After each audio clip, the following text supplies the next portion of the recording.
Hey, what's up you guys? You're watching Team APS. Paul here. Alex here. And Alec. And in today's video, we're going to be talking about why the Yu-Gi-Oh! Anime makes bad players. But first, we want to talk about Amino Apps, who sponsored today's video.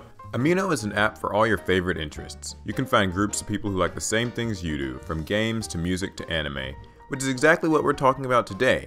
Anime Amino lets you connect with a massive community of over 1.8 million otakus just like yourself. You can chat about the latest shows, share pictures, and even make polls.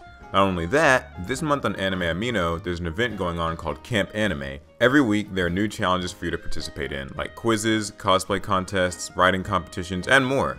Plus, you can even win prizes like custom art, anime merchandise, and even subscriptions to Crunchyroll. If you're interested in any of the things that you heard and you want to check out Amino Apps for yourself, it's available on iOS and Android. We'll have the links to all those down in the description. And now, back to the video. So there's basically two types of Yu-Gi-Oh! There's Yu-Gi-Oh! The anime and Yu-Gi-Oh! The card game. The Yu-Gi-Oh! Anime was created to expose us, the players, to the cards, then of course sell them to us. But the Yu-Gi-Oh! Anime actually misrepresents how this card game is actually supposed to work. Our first point is, the rules are just not accurate. Tell me about it. Yeah. In real life, we look at the rules of Yu-Gi-Oh! Are like the Bible. They're so important, Konami has to keep updating them for every phase of the game, because with every new set that comes out, we're probably going to see some new mechanics, cards are going to work in weird ways, and we need to have something to structure our arguments. Yeah, and arguments are right. We have judges that walk the aisles for every game. And really, like, fundamentally knowing these rules is like paramount to playing the game. It's not a game that you get to interpret. I mean, there's a structure to this and it has to be followed. And that's the complete opposite of the anime, where depending on what they want. Yeah. Depending on which show you're watching, the way they play the game is completely different. Yeah, like sometimes it's small stuff, like, you know, in season 1 of Yu-Gi-Oh! They summon monsters and face up defense. Not a big deal. At 5Ds, they had speed spells. Oh, God. Yeah, sometimes it goes from, like, small to, like, crazy sometimes, right? Like, in Arc 5, every game could become a battle royale. And we can't forget, like, Attack the Moon, and the water hides your monsters. And that creates some really bad, I'm gonna say bad players, but at least some bad habits for players. Yeah, the kids go into their first tournament thinking they can just do whatever. Right, and the thing is, I mean, they think that they're just following the anime. They think, like, MST negates, or that, there's 4,000 life points. That flavor text constitutes an effect. Yeah, and that's the thing. It's not, you know, that kids are just dumb and don't get it. It's the anime showed them this. And it actually kind of brings me into the second point, which is the anime focuses way too much on, like, luck and the heart of the cards and, you know, that type of thing over strategy and preparation.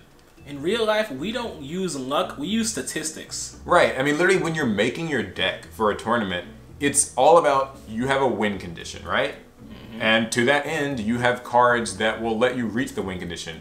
You run multiples of what you want to see a lot. You run cards that help you draw more, or cards that help you set up a board. Exactly, and so you want to set up your board, set up your win condition before your opponent does, and that's all kind of stuff that goes into play before you actually duel somebody. But in the anime, there's not a whole lot of preparation, right? I mean, the day before a duel, they could be busy trying to save their grandfather's life or something. Yeah, and the thing is, like, all these duels are just, it's all in a vacuum, right? Mm-hmm. And the thing is, people kind of just believe, well, I can just put in these 40 random cards that fit my personality and just play them as I get them, right? And the anime really reinforces that Yugi basically won all his games top decking. Yeah, just top decking BS. It wasn't like James... Or BLS. Or BLS. Wasn't that James, like, mechanic, right? Like the Destiny Yeah, he was just the lucky duelist. And that's the thing, in real life that isn't applicable. You don't get to go into games with 40 random cards and, you know, it creates this bad player mentality, right? Where people think that that's how they're supposed to build a deck. Oh, Lord.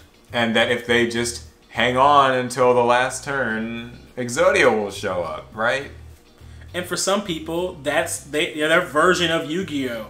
And I do mean that's their version of it. That's not how the game actually is. And I think that's also how you end up with all the situational trap cards, right? Yeah, that's where you get your draining shields from, like... Yeah, those cards that just people play and it's like, this will be useful in this one isolated situation because the anime showed them that. Unless they win in time, in that case, they are a genius. Hopefully no one actually goes to a tournament with acid raid in their deck. And that leads us into our next point.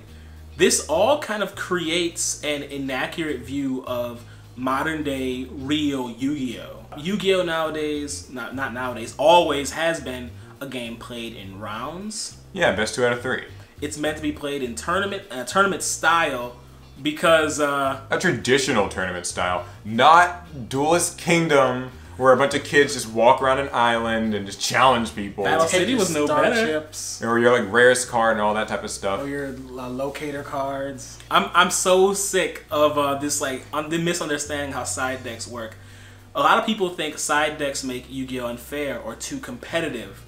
Side decks are what make Yu-Gi-Oh! Fair. Mm-hmm. There are so many decks, if you left unchecked, who will they'll take care of you. They'll lock you down. They'll lock you out. They'll put so many negations on board you won't even be allowed to play. Yeah, and in the anime, these same decks show up and they might just have a single duel. Another thing's like the life points in the anime, right? Because in the anime, it's 4,000 instead of 8,000. There's a problem. But it's the fact that like they put everything into the life points, and in real life, that's not how it is either. Yeah, you lose 100. What's that really gonna matter, right? Yeah, there's no struggle to nickel and dime till the end. Yeah, because really any competitive duelist, really any just competent duelist will tell you life points don't matter until you lose your last one for the most part. But like, it kind of creates these kids who come into things thinking like, well, there's no side deck, I just need to add in these situational cards for when they come up. Or life points are all that matters, so I should just, only worry about that. Or tournaments aren't tournaments, they're just... That's... challenge people? I mean, I don't know. Just challenge them on the street. Duel! In the end, the Yu-Gi-Oh! Anime is very inaccurate to how the game is played. But it's not only inaccurate, but it's also unrealistic. The Yu-Gi-Oh! In real life, Yu-Gi-Oh! Is played in card shops, school classrooms, cafeterias. Yeah, you make a group of friends, right? And like, you and your friends are like collecting and trading. You know what I mean? Yeah, you create a community. You might have small local tournaments, or you might have regional tournaments. Yeah, national level tournaments that you travel to, prepared to go to, Yeah, and that's what we're used to. That's what makes sense to us. But the anime has its own idea of how a plot progresses for Yu-Gi-Oh! You might start off in school, and then end up fighting for the fate of the world. In another dimension. But I find that this is a time where sports anime is actually really relevant here, right? Sports anime are able to show off how good a game is by how it's normally played, without adding in extra things. Like things like Diamond No Ace or like Haikyuu, anime that don't go over the top. They just focus on what those sports are. They focus more on the preparation and kind of the practice, what goes into the fights. And I think that could work really well for something like Yu-Gi-Oh! Where instead of, fighting for the fate of the world to not get plunged into darkness, you can just fight for the top seat at a tournament. Yeah, like, have a local rival, have a group of friends who try to collect cards and prepare for an upcoming tournament, It wouldn't kill them to show kids actually trade. Or buying cards from a card shop. Because that can be stressful too, trading and like deciding whether or not you should buy a card or not. Exactly, yeah. And, this kind of creates this culture of kids who watch the anime, and I guess they treat it like, there's so much pride on the line, and like, your worth as a duelist is defined by, like, all the rare cards you have. Yeah, people start going into duels pretending that the stakes are high and that you're not here for a tournament. No, you're here to save your sister or something. We actually got some crazy comments on our videos even just the other day, like, what was it on the Red Eyes one? A guy thought I shouldn't be playing King of D in Red Eyes because it's a Blue Eyes card. Yeah. And a guy told me I shouldn't play Staples in my Phantasm Spiral deck. Because it ruins the integrity. And those are like literally themes directly kind of pulled from the anime, right? Like, Kaiba would never run Red Eye's card. You know, that type of crazy thing. Yeah, and I feel like the competitive players and meta players get kind of a bad rep because what they tend to do is they try to pull the anime out of their opponents when they get that way.